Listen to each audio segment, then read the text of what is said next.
আজকে বাংলাদেশ আওয়ামী লীগের নেতৃত্বেই আমরা এই স্বাধীনতা পেয়েছি। আজকে বাংলাদেশের ইতিহাস, বাংলাদেশের ইতিহাস, বাংলাদেশের স্বাধীনতা সবকিছু অর্জিত হয়েছে আওয়ামী লীগ।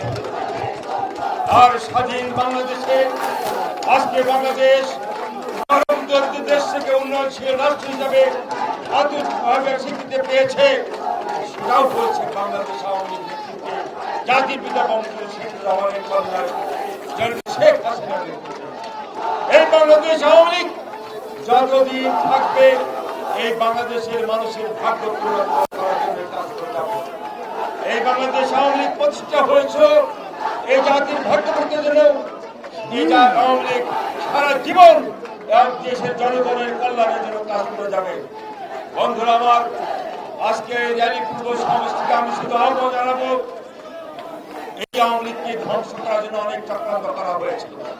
৭৫ জাতির পিতাকে হত্যার মধ্যে দিয়ে রাষ্ট্রীয় ক্ষমতায় দখল করেছিল সেই সৌর শাসকরা।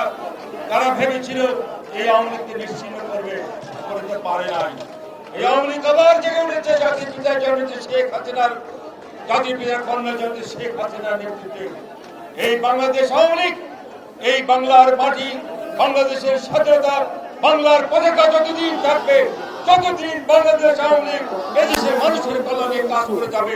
আজকে এই ৭৫তম প্রতিষ্ঠা বার্ষিকী দিয়ে এটাই আমাদের অঙ্গীকার।